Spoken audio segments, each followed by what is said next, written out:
सहनौ भुनक्तु सह वीर्यं करवावहै तेजस्विनावधीतमस्तु मा विद्विषावहै। ओम शांति शांति शांति। योग दर्शन की 90वीं कक्षा। योग दर्शन के तीसरे पाद विभूति पाद का प्रसंग चल रहा है।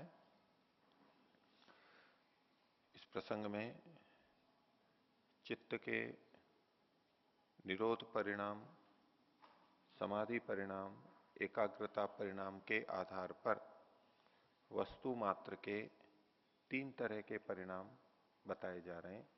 धर्म परिणाम, लक्षण परिणाम और अवस्था परिणाम। इसमें से हमने व्यास भाष्य के प्रारंभिक अंश को देखा था और उन्होंने व्युत्थान संस्कार, व्युत्थान और निरोध संस्कार, इसको केंद्रित करते हुए इन्हीं तीनों को समझाने का कुछ प्रयास हमने प्रारंभ में देखा। अभी और आगे बात चलेगी। तो जब निरुद्ध अवस्था में निरोध संस्कार प्रबल हो रहे होते हैं, प्रादुर्भूत हो रहे होते हैं, उस समय वो वर्तमान लक्षण में होते हैं। धर्म परिणाम वो हुआ कि किसी धर्मी में एक धर्म हट करके दूसरा धर्म आ गया, व्युत्थान संस्कार हट करके और निरोध संस्कार आ गए, ये धर्म का परिणाम हुआ। सर्वार्थता हट करके एकाग्रता आई, ये धर्म का परिणाम हुआ। लेकिन अब किसी एक धर्म को जब पकड़ेंगे, मान लीजिए निरोध संस्कार, ये अभी वर्तमान में आया, तो अभी ये वर्तमान लक्षण में है। धर्म में भी लक्षण परिणाम देखा जाएगा, अभी वो वर्तमान में है। जिस समय व्युत्थान संस्कार थे और निरोध संस्कार आया नहीं था, उस समय वो अनागत था, आगत नहीं था, आया नहीं था, आया हुआ नहीं था, अनागत था। और बाद में जब ये चला जाएगा तो वो अतीत में हो जाएगा। तो ये विषय इन्होंने थोड़ा दिखाया था। अब निरोध संस्कार के बाद में व्युत्थान संस्कार को भी इसी क्रम से थोड़ा सा आगे बताएंगे। तो पीछे वाले पार्ट में से किन्हीं को कुछ पूछना है तो पूछिए। ओम आचार्य जी, सूत्र संख्या 13, इसमें जो सूत्र है आचार्य जी, एतेन भूतेन्द्रियेषु धर्म लक्षणावस्था परिणाम व्याख्याता। तो इसमें व्याख्याता कहा है, तो व्याख्या कर चुके हैं या उसके बारे में कह चुका गया है, बोल रहे हैं। हाँ। परंतु पीछे तो केवल 3 परिणामों के बारे में बात हुई है, एकाग्रता, समाधि और निरोध परिणाम का। इन तीनों का तो बात कुछ हुई नहीं है और व्याख्याता का है। तो व्याख्याता का मतलब ऐसा समझ लेना चाहिए, परोक्ष रूप से वो व्याख्यात हो गए, प्रत्यक्ष नहीं किया, ये तो ठीक ही है। लेकिन जो निरोध परिणाम, समाधि परिणाम और एकाग्रता परिणाम बताए, उन्हीं के अंदर ये तीनों चीजें भी आ चुकी हैं। कैसे आ चुकी हैं, इसीलिए तो व्यास जी को बहुत विस्तार करना हुआ इसका। सूत्रकार ने तो संकेत रूप में कह दिया, इसी तरह से समझ लेना चाहिए, संकेत केवल किया, व्याख्याकार ने फिर व्याख्या की है। ठीक है। ठीक है सर। इसको कई जने इस भ्रांति में भी यूं ले लेते हैं कि पीछे जो 3 परिणाम बताए गए वो ही ये 3 है, क्योंकि प्राय करके ये होता है जो पहले बताया गया और उसी को कहते हैं कि ये तो इसी से समझ लेना चाहिए। तो उन तीनों को इसमें घटाते हैं, वो कभी नहीं घटेंगे। पिछले जो 3 थे उन उस प्रक्रिया में ये तीनों घट जाएंगे, धर्म लक्षण अवस्था परिणाम, वो घटा के बताएंगे भी भाष्यकार अभी। लेकिन हम सोचने लगे हैं कि निरोध परिणाम था, वो निरोध परिणाम को क्या कहें, धर्म परिणाम कहें, लक्षण परिणाम कहें या अवस्था परिणाम कहें। समाधि परिणाम को कौन सा माने, धर्म परिणाम या लक्षण परिणाम या अवस्था परिणाम, और इसी तरह एकाग्रता परिणाम। तो तीनों को एक एक से बांट करके पर्याय के रूप में, पर्यायवाची के रूप में कहें तो ऐसा तो नहीं लगेगा ये, जैसा कि इस भाष्यकार स्वयं भी कहते हैं। तो निरोध परिणाम, एकाग्रता परिणाम या समाधि परिणाम, ये सब धर्म का परिणाम है। और एकाग्रता परिणाम को आप थोड़ा छोड़ भी दें कि भाई ये एक जैसा अलग से नहीं हो रहा है, लेकिन वही वही तो चल ही रहा है, वो दृढ़ हो रहा है। लेकिन निरोध परिणाम और समाधि परिणाम, ये तो एक धर्म हट करके दूसरा धर्म तो आया ही है, ये धर्म परिणाम ही है। अब व्याख्या में उन्होंने कहा ही था, उसी चित्त का ये परिणाम है, यानी धर्मी वही है, धर्मी वही है, उसमें धर्म का परिवर्तन हुआ है कुछ। ओम 11वें सूत्र में हम्म। व्यासभाष्य के तीसरे पंक्ति में तयोर धर्मित्वेन अनुगतम चित्तम, ये हाँ। ये पूरा वाक्य समझ में आ, एक बार समझाइए। तयो हो, ये सप्तमी विभक्ति द्विवचन है। उनमें कौन है दो? तो दो जो धर्म लिए थे, एक सर्वार्थता और एकाग्रता, उन दोनों में तयो हो चित्तम धर्मित्वेन अनुगतम। चित्त ये एक द्रव्य हो गया, यानी उपकरण हो गया, वो धर्मी के रूप में अनुगत है, विद्यमान है, उनके साथ साथ है। अर्थात जब जब सर्वार्थता होगी चित्त भी वहां पर रहेगा, जब जब भी सर्वार्थता होगी तब तब चित्त वहां अवश्य रहेगा, ये उसका चित्त का वहां अनुगत होना हुआ। जब जब एकाग्रता होगी तब तब भी चित्त वहां रहेगा, ये चित्त का अनुगत होना हुआ। किस रूप में अनुगत है? धर्मी के रूप में। सर्वार्थता और एकाग्रता ये दो धर्म हैं, ये भी दो धर्म हैं चित्त के, और इनमें चित्त अनुगत है तो धर्मी के रूप में अनुगत है। ये जो अनुगत होना है, यानी अनु यानी पीछे पीछे से पहुंचा हुआ होना, गया हुआ होना, पीछे पीछे गया हुआ होना। अब हम कहें कि जहां जहां अग्नि होती है वहां वहां उष्णता होती है, ठीक है? तो अग्नि में उष्णता अनुगत है, अग्नि है उष्णता होगी, सामान्य रूप से जो प्रचलित है उसके आधार पर बोल रहा हूं, अपवादों को मत ले लेना यहां पर। जहां जहां चीनी है वहां वहां मधुरता है। चीनी, शक्कर, चीनी, चीनी मीठा जो अपन खाते हैं, चीनी शक्कर जो भी कहें आप, शुगर, जहां जहां चीनी है वहां वहां मीठा होता है। अभी जो ये मैंने दो उदाहरण दिए, इसमें द्रव्य में यानी धर्मी में धर्म अनुगत बताया जा रहा है।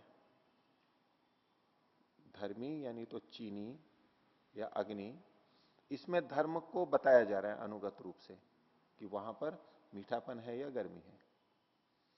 इसको हम दूसरे ढंग से भी कह सकते हैं, जहां जहां उष्णता होगी वहां अग्नि होगी। यहां उष्णता है तो अग्नि है वहां पर। तो अब धर्म में धर्मी को अनुगत बताया जा रहा है, उसके पीछे पीछे। भैया उष्णता है, अग्नि है यहां पर। हाँ मीठा है, तो अब आप थोड़ा भी, वहां भी ये मोटा उदाहरण है, आप कहोगे नहीं चीनी नहीं है तो गुड़, गुड़ भी तो हो सकता है, कोई जरूरी तो नहीं चीनी हो शक्कर हो, ठीक है? वो उतना मोटे उदाहरण के कि जितना भी मीठा है, मान लो चीनी ही है वहां पर हमारे यहाँ प्रयोग के लिए और कुछ नहीं है, तो जब जब भी किसी में मीठा होगा तो हम कहेंगे कि चीनी डली हुई है, इस रूप में। तो धर्म को धर्मी में अनुगत बताया जाता है। जैसे कि कपड़ा श्वेत है, सफेद है ये, तो श्वेतत्व द्रव्य में अनुगत है, उसके पीछे पीछे द्रव्य होगा तो गुण भी होगा, धर्मी है तो धर्म भी रहेंगे, इस रूप में। तो वैसे धर्म धर्मी में रहता है, लेकिन हम विपरीत भी देख सकते हैं, जैसे कि हम उष्णता के संदर्भ में देख रहे हैं कि यहां गर्मी है तो भाई अग्नि तो है यहां पर। धर्म को देख के धर्मी का अनुगतत्व हम अनुमित करते हैं, अनुमान से कर लेते हैं। ऐसे ही यहां पर एक बात बताई जा रही है कि सर्वार्थता है और एकाग्रता, ये दो धर्म हैं, इन दोनों में चित्त अनुगत है, इनके साथ साथ विद्यमान है। अर्थात जहां जहां सर्वार्थता है और एकाग्रता है वहां चित्त अवश्य रहेगा। और किस रूप में अनुगत है? क्योंकि केवल अनुगत कहा जाए तो किसी कोई सोच सकता है कि धर्म के रूप में होगा अनुगत, लेकिन ये धर्मी के रूप में अनुगत है, ये स्पष्ट किया। धर्मित्वेन अनुगतम चित्तम, तो तयोः धर्मित्वेन अनुगतम चित्तम, ये चित्त, चित्त का विशेषण है ये, उन दोनों में जो धर्मी रूप में अनुगत है ऐसा ये चित्त। तदिदम चित्तम अपाय उपजनयो, अपाय और उपजन, उत्पन्न होना नष्ट होना, स्वभूतयो धर्मयो अनुगतम, अपने अपने आत्मस्वरूप जो धर्म है उनमें अनुगत रहता हुआ समाहित किया जाता है। अपने धर्मों से युक्त रहता हुआ ही ये समाहित भी किया जाता है। और कोई? जी आचार्य जी, आपने जो चित्त के 3 परिणाम बताए थे, जब निरोध परिणाम, समाधि परिणाम और एकाग्रता परिणाम, तो निरोध परिणाम असंप्रजात समाधि में और समाधि परिणाम संप्रजात में और एकाग्रता परिणाम होता है। तो समाधि परिणाम जो है वो तो एकाग्रता के होने पर ही होता है, तो निरोध, समाधि और एकाग्रता इस तरह से क्रम होना चाहिए ना? किस तरह से? निरोध परिणाम, समाधि परिणाम और एकाग्रता परिणाम। नहीं, ये तीनों तो अलग अलग हैं, क्या होना चाहिए क्रम इनका? कि सबसे पहले क्या होना चाहिए? निरोध परिणाम, फिर समाधि परिणाम और तीसरा एकाग्रता परिणाम। आपने कहा था कि निरोध परिणाम के बाद एकाग्रता परिणाम और फिर समाधि परिणाम। फिर से बोलिए एक बार, क्रम आप बोलिए। मैंने क्या क्रम बोला था? आपने मैं दोहरा देता हूं, ये आप बोलिए। निरोध परिणाम, एकाग्रता परिणाम और समाधि परिणाम, आपने जो कहा था। ऐसा तो नहीं, तीसरे नंबर पर मतलब ऊपर की दृष्टि से, जी, ऊपर के ऊपर से नीचे ले जी, रहे हैं ना? जी। ठीक है, निरोध परिणाम सबसे ऊंचा है, फिर क्योंकि एकाग्रता परिणाम, फिर एकाग्रता परिणाम है, फिर समाधि फिर परिणाम। समाधि परिणाम है, बिल्कुल ठीक है। तो मुझे ये समझ में आ रहा है कि जो समाधि परिणाम है वो ऊपर होना चाहिए, क्योंकि किससे? एकाग्रता। एकाग्रता परिणाम से? जी, नहीं, उसमें अंतर क्या है? समाधि परिणाम, आप शब्द पे मत जाइए।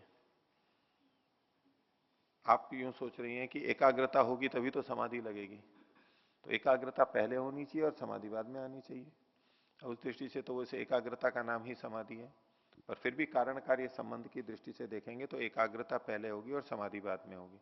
यदि आप इस शब्द पे केंद्रित हैं तो आपका उस तरह से सोचना बनेगा, लेकिन हमें देखना है कि समाधि परिणाम कहा किसको है और एकाग्रता परिणाम कहा किसको है। उन्होंने समाधि परिणाम कहा है सर्वार्थता हट करके एकाग्रता का आना। अब आप समाधि परिणाम और एकाग्रता परिणाम, इन शब्दों को छोड़ दीजिए एक बार, अब इनके लक्षणों को देखिए। सर्वार्थता यानी अनेकाग्रता, यानी अनेक विचारों का होना, वो हट करके और एक विषय पर टिक गए। एक तो ये स्थिति है, और दूसरी स्थिति है जो एक जगह टिके थे वही बनी हुई है। दोनों में से कौन सी ऊंची स्थिति है? निचली कौन सी है, ऊपर की कौन सी है? वो ऊंची है, ऊंची है नीची है? ऊंची स्थिति है वो, जिसमें एक ही प्रत्यय चल रहा है। वो ऊंची हुई ना, उसी का नाम एकाग्रता परिणाम है। तो मैंने एकाग्रता परिणाम को ऊंचा बताया, समाधि परिणाम को नीचा बताया। क्यों? क्योंकि इन्होंने लक्षण ऐसा कर रखा है। इनके लक्षण को छोड़ करके हम अपनी स्वतंत्रता से एकाग्रता परिणाम और समाधि परिणाम का अर्थ अपने ढंग से ले लेंगे, जैसा कि आपने ले लिया, तब तो क्रम बदलना ही है। आपने अर्थ बदल दिया उसका।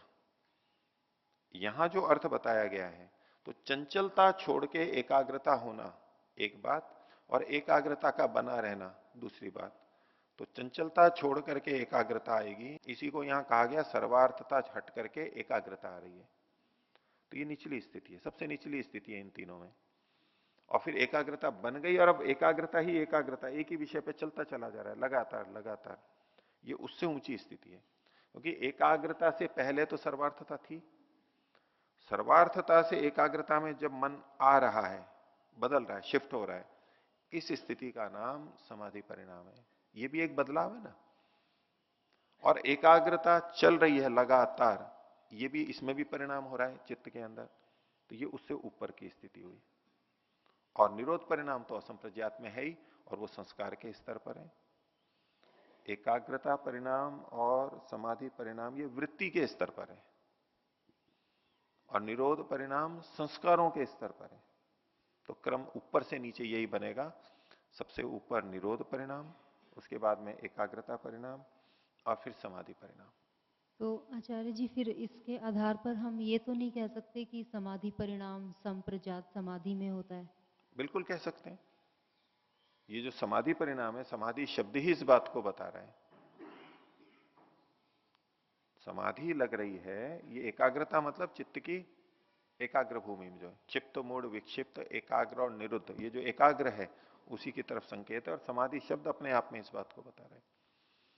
और चूंकि ये हमारा तीसरे पाद का विषय चल रहा है और जिसमें कि अंतरंग की चर्चा है, तो यहां पर वो ही विषय लिया जाएगा। हो गया? तो आगे चलेंगे। तो धर्म परिणाम, लक्षण परिणाम और अवस्था परिणाम, इनको हम देख रहे हैं।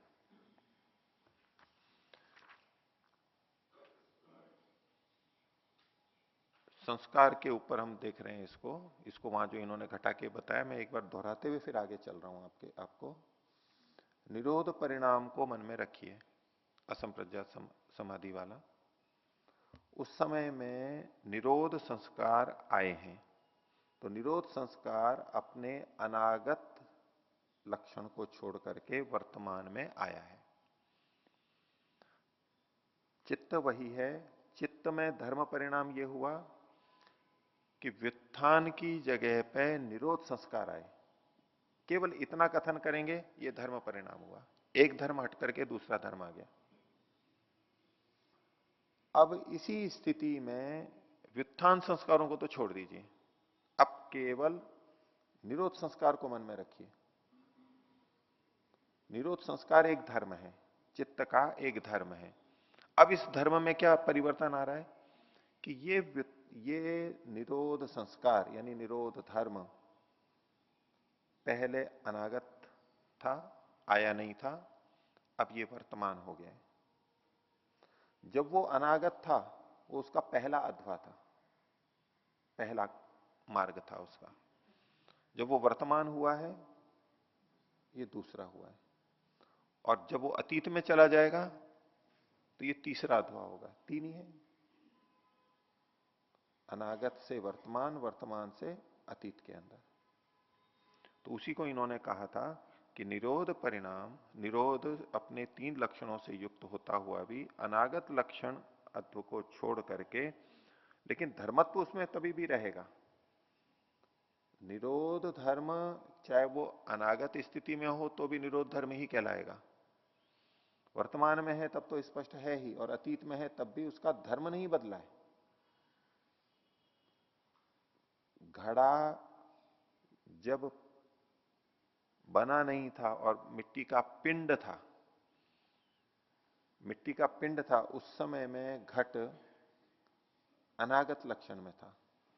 लेकिन घटत्व में कोई भेद नहीं है, घटत्व तो घटत्व है, वो धर्म तो ज्यों का त्यों ही है, उसमें कोई बदलाव नहीं आया है अनागत रूप में। हम यूं नहीं कह सकते कि घड़ा कुछ भिन्न रूप में अभी पिंड में अवस्थित है। घड़ा, जब हम यूं कहेंगे कि ये मिट्टी का पिंड है, पिंड रूप अभी वर्तमान लक्षण में है, लेकिन घट धर्म अभी अनागत रूप में है, तो हम यह नहीं कह सकते कि यहां घटत्व कुछ अलग तरह से है। घटत्व तो घटत्व है, घट धर्म तो जैसा का वैसा है, उसमें कोई बदलाव नहीं है, लेकिन उसका लक्षण अलग है, यानी अध्व अलग है, वो अभी अनागत रूप में है। और जब घड़ा बन जाता है उस समय ये वर्तमान में है, तो भी घटत्व में कोई अंतर नहीं है, घटत्व धर्म वैसा का वैसा ही है। और जब वो कपाल रूप में आ जाएगा तब हम कहेंगे कि इसमें घट धर्म था। अब जो घट धर्म कह रहे हैं उस घटत्व में कोई अंतर नहीं है, वो वैसा का वैसा ही है। तो घट धर्म अपने स्वरूप को न छोड़ते हुए धर्मत्व के रूप में तो वो वैसा का वैसा रहेगा, लेकिन तीन लक्षण अलग अलग होंगे, अध्व अलग अलग होंगे, अनागत, वर्तमान और अतीत। इसके लिए इन्होंने कहा कि धर्मत्वम धर्मत्वम अनतिक्रांत, धर्मत्वम अनतिक्रांत, धर्म को का अतिक्रमण न करता हुआ, यानी धर्म तो वह का वही है, घटत्व धर्म है वो जो का तू है, उसका अतिक्रमण नहीं कर रहा है। अनतिक्रांतो वर्तमान लक्षणम प्रतिपन्न, वर्तमान लक्षण को प्राप्त हुआ। जैसे हम धर्मी में धर्म के बदलने पर धर्मी को वैसा का वैसा ही मानते हैं, जैसे मिट्टी पिंड रूप में थी और वो घट रूप में आ गई, तो मिट्टी तो मिट्टी ही है, धर्मी तो जू का तू ही है। बदला क्या है? धर्म बदला है, धर्म बदला है, धर्मी नहीं बदला है। ऐसे ही जब धर्म में हम परिवर्तन देखते हैं तो अध्व के लक्षण के रूप में, काल के रूप में देखते हैं, लेकिन उसमें धर्म वही रहता है, धर्म में बदलाव नहीं आया। ठीक है, तो वर्तमान लक्षणम प्रतिपन्न यत्र से स्वरूपेण अभिव्यक्ति, अपना स्वरूप वहां पर प्रकट होता है। अनागत में अप्रकट रूप था, वर्तमान है उसको कहते हैं जो प्रकट रूप है, और अतीत होता है तब भी प्रकट नहीं रहता है। एशो से द्वितीय अथवा, दूसरा ये मार्ग है उसका, दूसरा एक रास्ता है। न च अतीत अनागताभ्याम लक्षणाभ्याम वियुक्त, वो अतीत और अनागत लक्षण से अभी हट नहीं गया है। इसको थोड़ा समझ लेते हैं, ये किस अवस्था को कह रहे हैं। पहले घड़े में देख लेते हैं, फिर यहां हम निरोध के ऊपर देख लेंगे। जिस समय मिट्टी घड़े के रूप में है तो अभी केवल वर्तमान लक्षण है।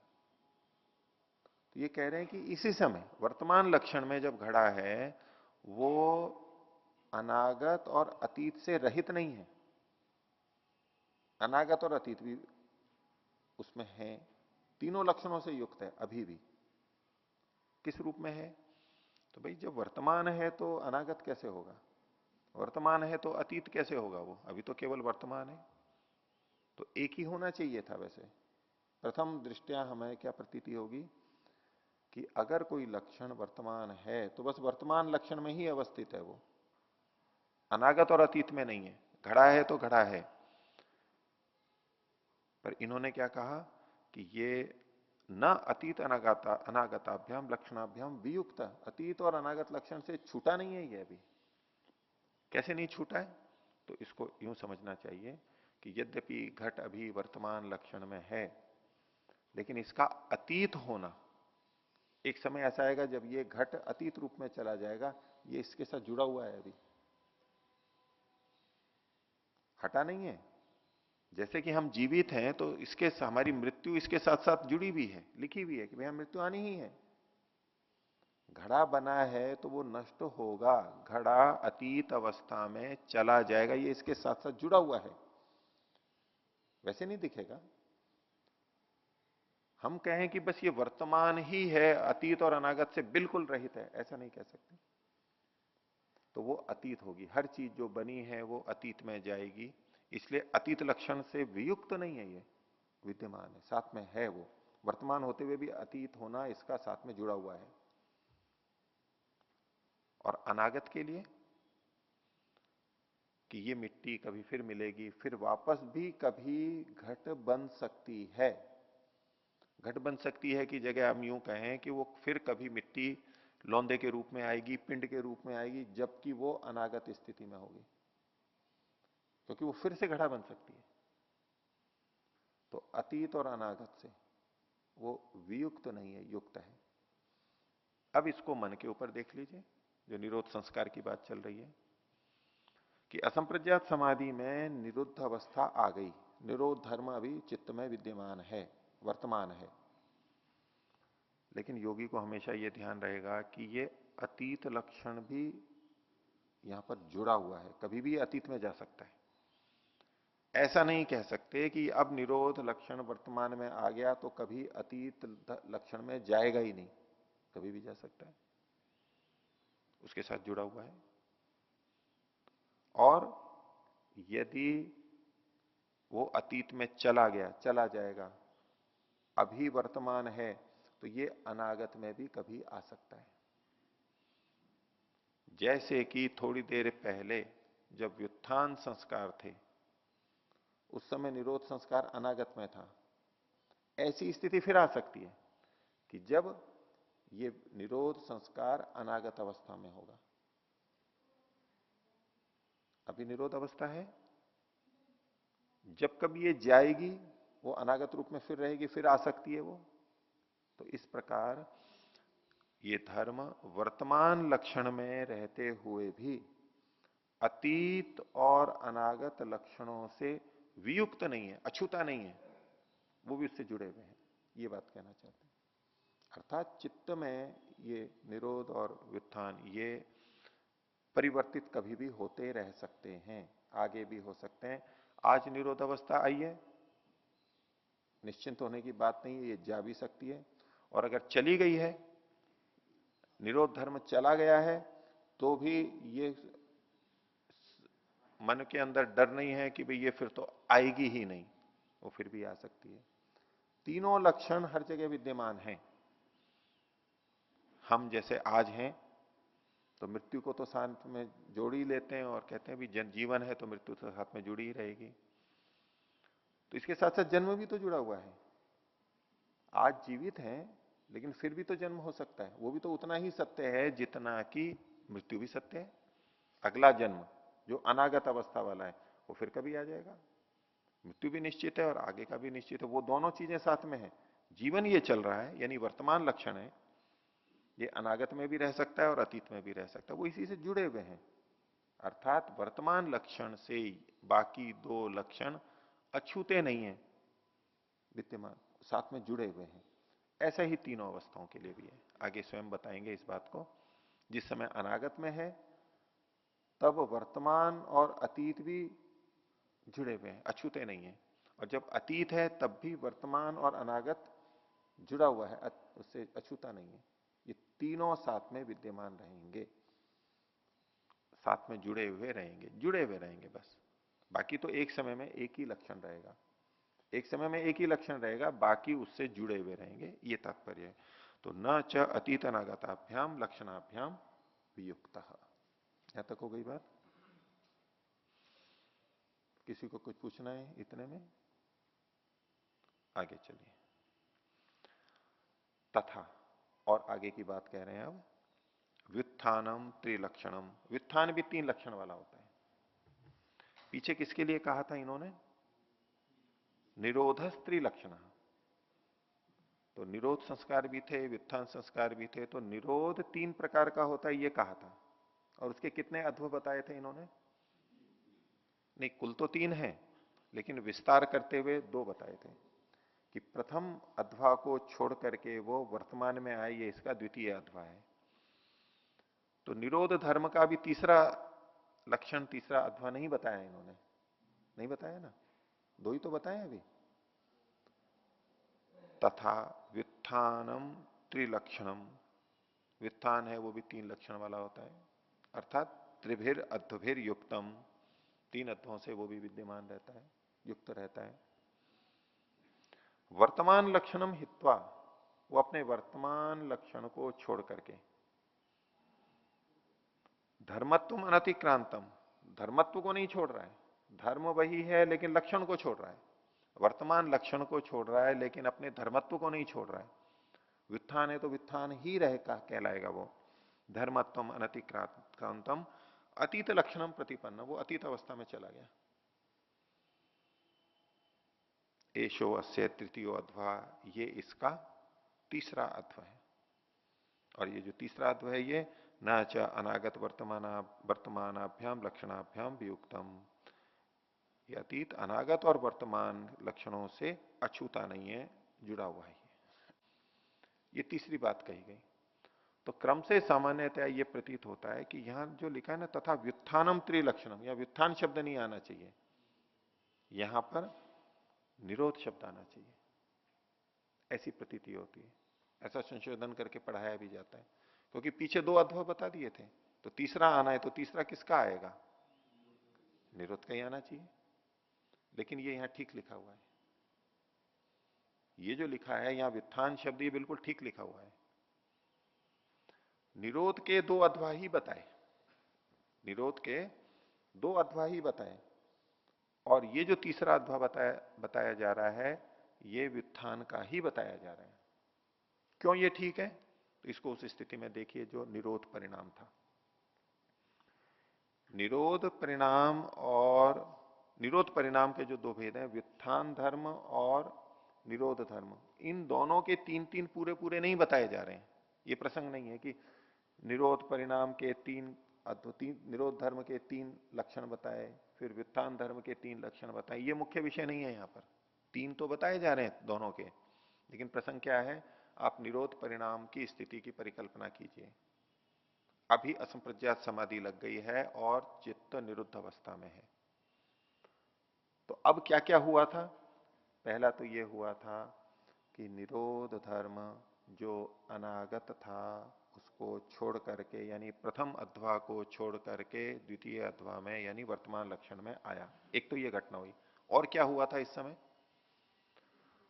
जो व्युत्थान धर्म था वो अतीत में चला गया। यही तो हुआ है।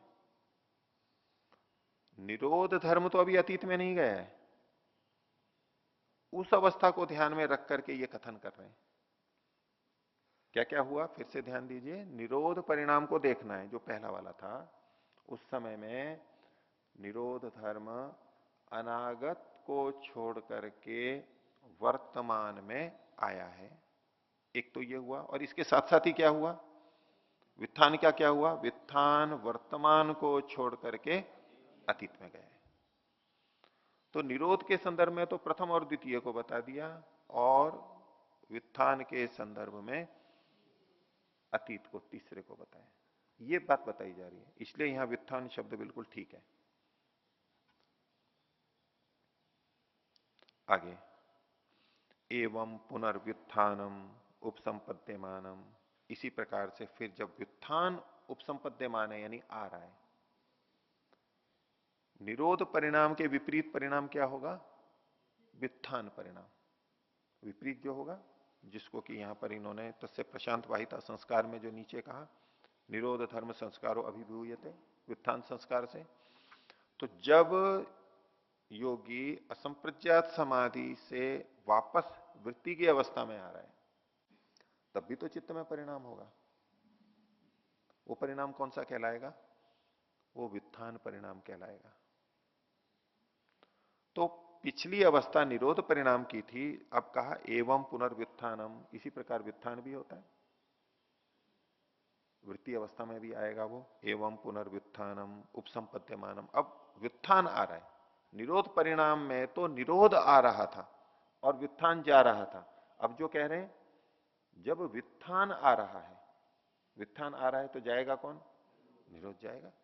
अब ये दूसरी अवस्था का वर्णन कर रहे हैं, एवं पुनर्व्युत्थानम उपसंपद्यमानम। जो व्युत्थान आ रहा है अभी, अनागत लक्षणम हित्वा, वो भी अपने अनागत लक्षण को छोड़ के आ रहा है। क्योंकि जिस समय निरोध धर्म था उस समय व्युत्थान अनागत लक्षण में था, नया जो आने वाला है उसकी दृष्टि से। जो व्युत्थान जा चुका वो तो अतीत में चला गया, लेकिन जो व्युत्थान आने वाला है वो अभी अनागत अवस्था में है, क्योंकि अभी निरोध वर्तमान है। तो एवं पुनर्व्युत्थानम उपसंपद्यमानम अनागत लक्षणम हित्वा, अनागत लक्षण को छोड़ करके, लेकिन साथ में कहा धर्मत्वम अनतिक्रांतम। व्युत्थान धर्म वहां समाप्त नहीं हुआ, यानी बदला नहीं है, केवल लक्षण बदल रहा है उसका। धर्मत्वम अनतिक्रांतम वर्तमान लक्षणम प्रतिपन्नम। अब वो वर्तमान में आ गया है। तो समाधि छूट करके जब वृत्ति अवस्था में आता है तब का ये वर्णन है। यत्रास्य स्वरूपाभिव्यक्त सत्याम व्यापार है, जहां की इसके स्वरूप की अभिव्यक्ति, व्युत्थान संस्कार के स्वरूप की अभिव्यक्ति होने पर व्यापार होगा। संस्कारों की अभिव्यक्ति क्या होती है? वृत्ति के रूप में होती है। और व्यापार क्या होगा संस्कार का? वृत्ति के रूप में आएगा। संस्कार वृत्ति के रूप में आ गया। एशो अस्य द्वितीयो अध्वा, ये इसका दूसरा अध्व है। किसका? व्युत्थान धर्म का। व्युत्थान धर्म का ऊपर पहले तीसरा अध्वा बताया था, अब ये दूसरा अध्वा बताया है। एशो अस्य द्वितीयो अध्वा। और इस स्थिति में भी न च अतीत अनागताभ्याम लक्षणाभ्याम वियुक्तम इति, अतीत और अनागत लक्षणों से ये भी अछूता नहीं है, वो भी उसके साथ साथ जुड़े हुए हैं। एवं पुनर्निरोध एवं पुनर्व्युत्थानमिति, बस इसी प्रकार से फिर व्युत्थान आएगा, फिर निरोध होगा, फिर व्युत्थान होगा, फिर निरोध होगा। तो ये जो प्रसंग चल रहा है, ये योगी के चित्त में व्युत्थान से निरोध, निरोध से व्युत्थान जो स्थितियां चल रही हैं उसका वर्णन किया है क्रम से, न कि निरोध के तीन कौन कौन से होते हैं वो बताएं और फिर व्युत्थान के तीन है कौन कौन से, ये प्रसंग नहीं है। इसलिए तथा व्युत्थानम त्रिलक्षणम, यहां जो व्युत्थान शब्द है इसकी जगह पर निरोध शब्द नहीं आना चाहिए, नहीं तो इसका संशोधन करवाया जाता है पढ़ाते समय कि ये गलत छपा हुआ है व्युत्थान।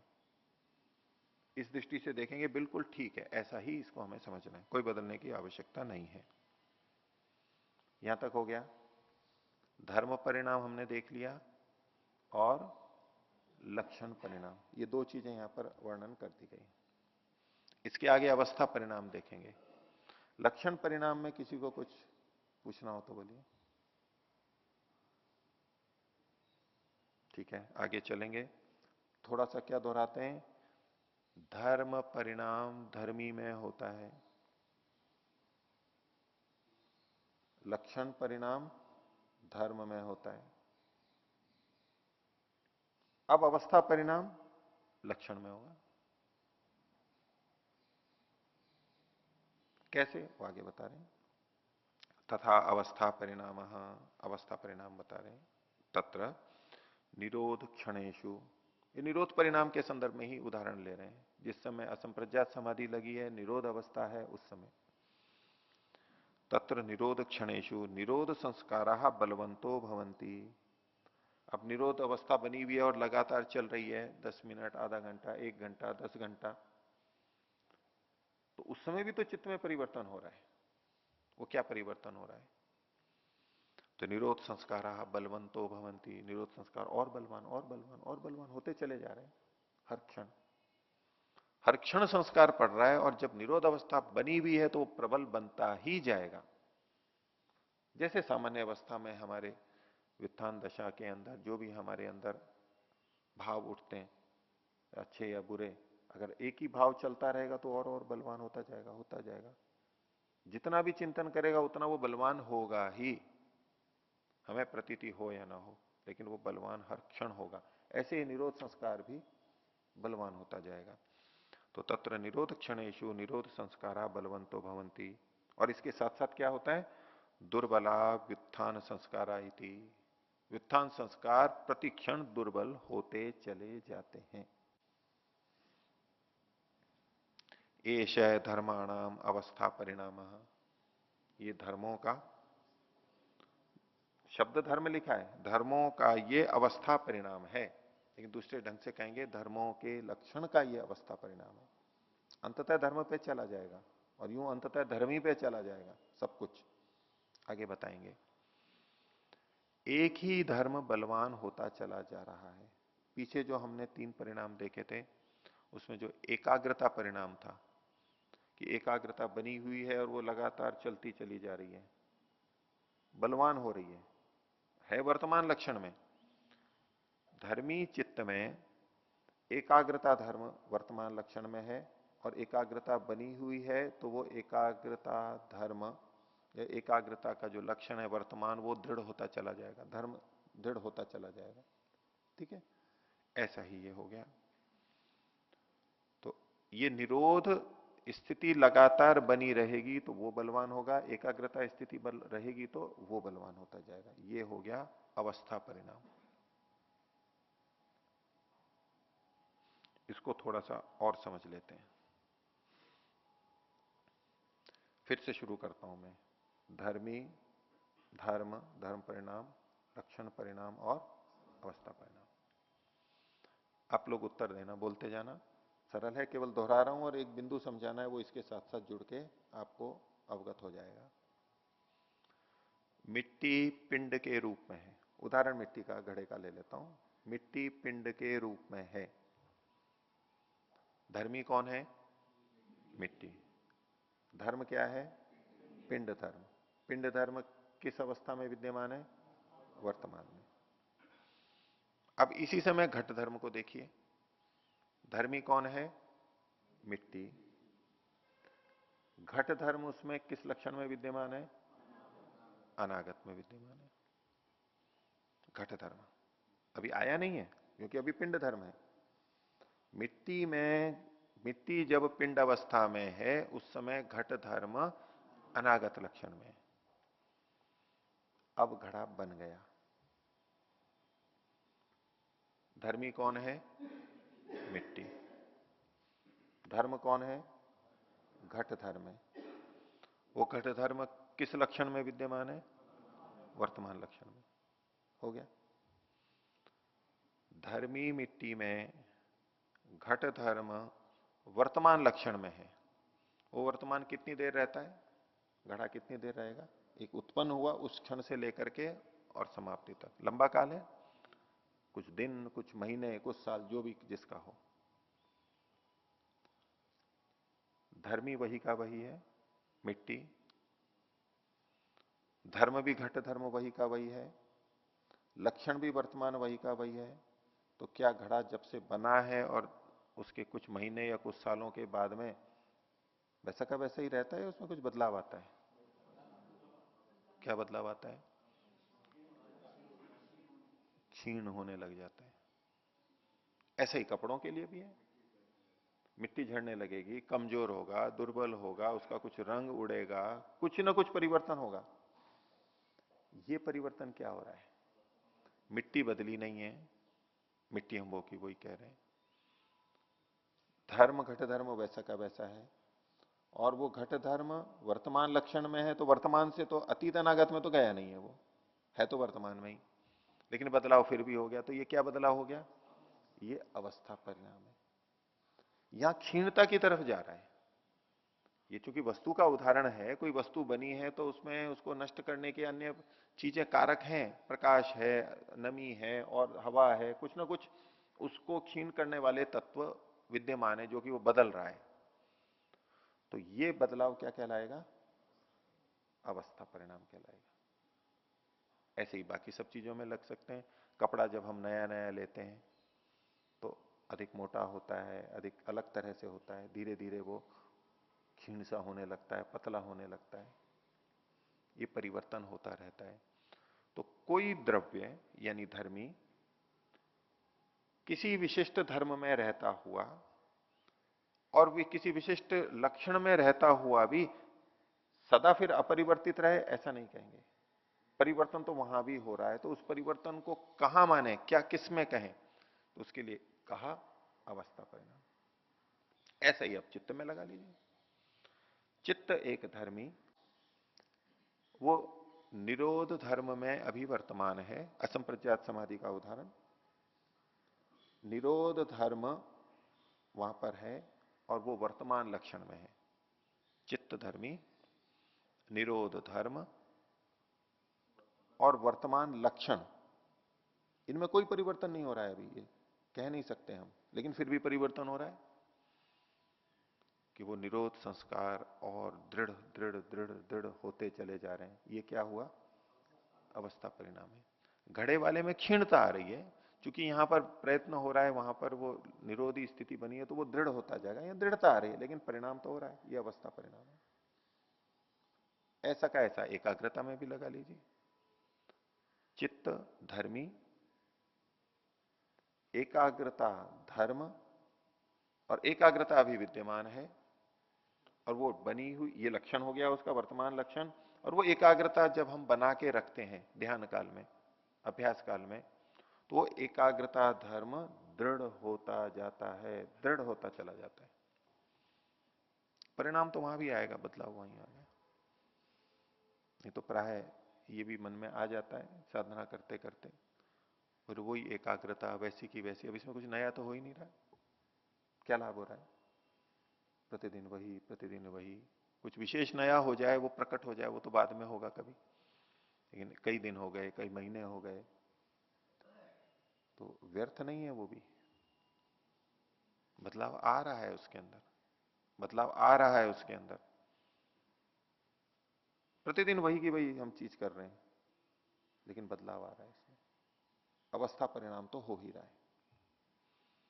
ऐसा का ऐसा गलत कार्यों के लिए, गलत विचारों के लिए सोच लीजिए, गलत भावनाओं के लिए सोच लीजिए।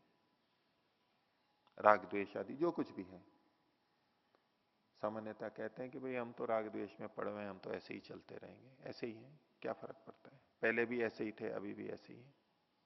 ऐसे ही नहीं है। पहले जितना राग द्वेष था और अगर हम राग द्वेष को चला रहे हैं तो पहले जैसे नहीं है। वो राग द्वेष के संस्कार और बढ़ रहे हैं, दृढ़ होंगे ही। वैसा क्या वैसा ही नहीं है। बचपन में भी झूठ बोलता था, आज भी झूठ बोलता है, जिंदगी झूठ बोल रही। ठीक है, कभी साधना कर लेंगे, क्या है, झूठ को हटाना है वो तो हट ही जाएगा।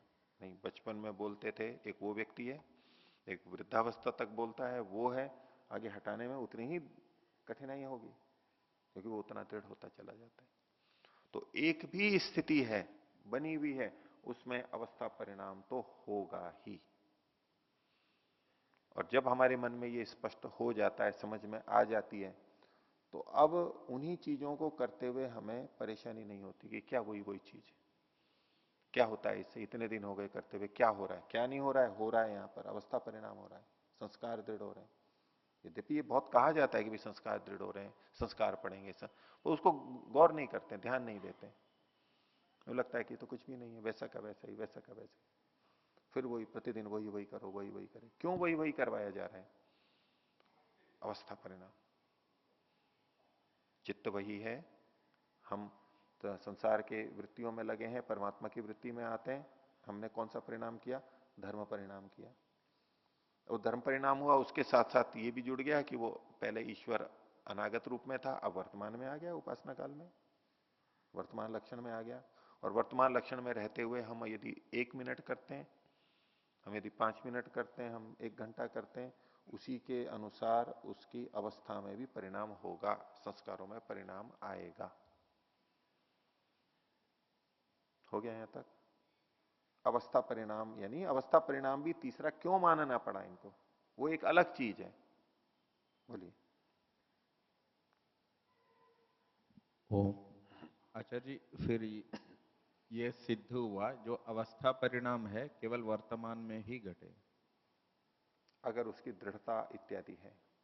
इसको दूसरे ढंग से भी देखेंगे, अवस्था वर्तमान में ही नहीं है, वर्तमान में नहीं, उसको यूं देखिए, अतीत अनागत में भी घटेगा। निरोध धर्म वर्तमान लक्षण में है और वो दृढ़ होता जा रहा है, अवस्था परिणाम हुआ। इसी के साथ साथ व्युत्थान संस्कार की क्या स्थिति बनी हुई है, ये सूत्र में बताए। और यहां पर भी जो का तू घटेगा कि व्युत्थान संस्कार अभी अतीत लक्षण में है, अथवा हमने अनागत बना करके रखा हुआ है। तो जितनी देर तक हम उसको अतीत या अनागत में रखेंगे, यानी वर्तमान में नहीं आने देंगे, उतनी देर वो क्षीण होता ही जाएगा। क्योंकि निरोध संस्कार व्युत्थान संस्कार को क्षीण करेगा ही। दूसरे में जाकर के देखेंगे, वो भी, वहां भी परिवर्तन लगातार आ ही रहा है, दोनों ही पक्षों में लगेगा। बात तो वही है ना आचार्य, क्योंकि वर्तमान को दृष्टि भेद है, दृष्टि भेद नहीं, उसको वर्तमान लक्षण मत बोलो आप उसको। आपका प्रश्न ये था कि ये जो अवस्था परिणाम हो रहा है, ये तो वर्तमान में ही होगा। एक दृष्टि से ठीक है, कहा जा सकता है, पर इससे ये आपके अर्थापत्ति निकलेगी कि अनागत और अतीत में तो कुछ होता ही नहीं है अवस्था भेद, ऐसा जो कथन करेंगे तो ऐसा नहीं। इसमें व्युत्थान का संस्कृत लेंगे, व्युत्थान अधिक देर तक यदि अतीत या अनागत में है, दुर्बल होगा। वहां भी अवस्था परिणाम हो रहा है, अवस्था परिणाम मानना ही पड़ेगा, है अतीत अनागत में। वर्तमान में अगर ये भाव रहेंगे तो प्रबल ही होंगे। ये कोई भी भाव, चाहे व्युत्थान हो चाहे निरोध हो, ये धर्म यदि वर्तमान में रहेंगे तो ये दृढ़ होंगे, और अतीत और अनागत में रहेंगे तो क्षीण होंगे। तो परिणाम तो वहां पर भी है, अवस्था परिणाम, पर समझाने के लिए वर्तमान में ही लेते हुए कहा गया है यहां पर। आगे देखिए, अब इसको थोड़ा मिला करके बोल रहे हैं। तत्र धर्मिणो धर्मई परिणाम, धर्मियों का धर्मों के द्वारा परिणाम होता है। धर्मी में अगर परिवर्तन हो रहा है तो किसके द्वारा कथन में आएगा? धर्मों के माध्यम से कथन में आएगा वो। जो चीज पीछे कही थी उसको दूसरे ढंग से यहां पर कहा। धर्म परिणाम किसमें होता है? धर्मी में। तो धर्मों के परिवर्तन के द्वारा धर्मी में परिणाम होता है। तत्र धर्मिणो, धर्मी का धर्म ही परिणाम, धर्मों के द्वारा परिवर्तन हो गया। चित्त वही है धर्मी, और उसमें धर्मी, जब धर्म बदल गया तो धर्मी बदल गया। चित्त व्युत्थान दशा से हटके निरोध अवस्था में आ गया, तो धर्म के बदलने से धर्मी में परिवर्तन आ गया। ये वही सकाम संस्कार थे, सकाम विचार थे, अब निष्काम हो गए। तो हम कहते हैं इसका तो मन बदल गया, चित्त बदल गया। तो धर्मों के बदलने से धर्मी बदला। तो तत्र धर्मीण, धर्मी का धर्म ही परिणाम, धर्मों से परिणाम होता है। आगे, धर्माणाम त्रिध्वानाम लक्षण ही परिणाम। त्रिध्वानाम धर्माणाम, तीन अध्व वाले धर्मों का, क्योंकि धर्म तीन अध्वों में रहता है, अनागत, वर्तमान और अतीत, इन तीनों में रहता है। ऐसा जो धर्म है उसमें परिणाम कैसे होता है? तो कहा लक्षण ही परिणाम है, उसमें लक्षण से परिणाम होता है। लक्षण बदल जाते हैं, यही उसका परिणाम है कि ये अतीत था, अनागत था, वर्तमान है। तो धर्माणाम त्रिध्वानाम, त्रिध्वानाम धर्माणाम, उधर जोड़िए, त्रिध्वानाम धर्माणाम लक्षण ही परिणाम। आगे, और लक्षणानाम अपि, लक्षणों में भी परिणाम होता है, तो लक्षणानाम अपि अवस्था भी ही परिणाम है। लक्षणों में परिणाम होगा, बदलाव होगा, तो कैसे? अवस्था की दृष्टि से होगा, और परिणाम नहीं होगा उसमें। यानी इसको हम विपरीत नहीं कर सकते कि लक्षणों का धर्मों के द्वारा परिणाम होता है, ऐसा नहीं कह सकते। लक्षणों का अवस्था के द्वारा परिणाम होता है, धर्मी का धर्म के द्वारा परिणाम होता है। हम ये नहीं कह सकते कि धर्म का धर्मी के द्वारा परिणाम होता है। धर्म के द्वारा धर्मी में परिणाम होता है, लक्षण के द्वारा धर्म में परिणाम होता है, और अवस्था के द्वारा लक्षण में परिणाम होता है। ये एक क्रम है। आगे, एवं इस प्रकार से धर्म लक्षण अवस्था परिणामई ही शून्यम न क्षण भी गुणवृत्तम अवतिष्ठते। इस प्रकार से ये जो सारी प्रक्रिया बताई, तो धर्म लक्षण अवस्था इन परिणामों के द्वारा शून्य यानी रहित, न क्षणमपि गुणवृत्तम अवतिष्ठते, गुणों का जो वृत्त है, व्यापार है, वो एक क्षण भी नहीं रहता, टिकता। उनमें ये परिवर्तन होते रहते हैं, कुछ ना कुछ होता रहेगा। या तो धर्म बदलेगा, और धर्म बदल चुका है, लक्षण आ गया है, तो अवस्था से बदलागा वो, कुछ ना कुछ बदलाव अवश्य होता रहेगा। न क्षणमपि गुणवृत्तम अवतिष्ठते। और इसलिए सिद्धांत का चलम च गुणवृत्तम इति, गुणों का व्यापार चलायमान है, वो इसीलिए कहा क्योंकि ये परिवर्तन कुछ ना कुछ उसमें होते रहते हैं। गुणों के द्वारा यानी सत्वर स्तंभ के द्वारा जो कार्य द्रव्य उत्पन्न हुए हैं, उनमें ये सब चलता रहता है। चलम च गुणवृत्तम। आगे, गुण स्वाभाव्यम तो प्रवृत्ति कारणम उत्तम गुणानाम, गुणानाम अन्वय ऐसे करेंगे, गुणानाम प्रवृत्ति कारणम गुण स्वाभाव्यम उक्तम। गुणों की प्रवृत्ति का कारण, गुण क्यों कार्य जगत के रूप में आ गए? गुणों की प्रवृत्ति क्या है? वो कार्य रूप में बदल गया। सत्वर स्तंभ की अपेक्षा वो महतत्व, अहंकार और ये सारी चीजें बन गई, ये है उसके प्रवृत्ति, कार्य रूप में आना, विकृति के रूप में आना। तो गुणों की, गुणानाम प्रवृत्ति कारणम, गुणों की प्रवृत्ति का कारण क्या है? ये जो सारे बदलाव हो रहे हैं, गुण स्वभाव उत्तम, उसका स्वभाव ही ऐसा है। अब इसके आगे प्रश्न नहीं उठेगा। जब स्वभाव को बता दिया कि भाई ये तो इसका स्वभाव है, अब इसमें कोई आगे प्रश्न नहीं। क्यों इसमें परिवर्तन हो रहा है?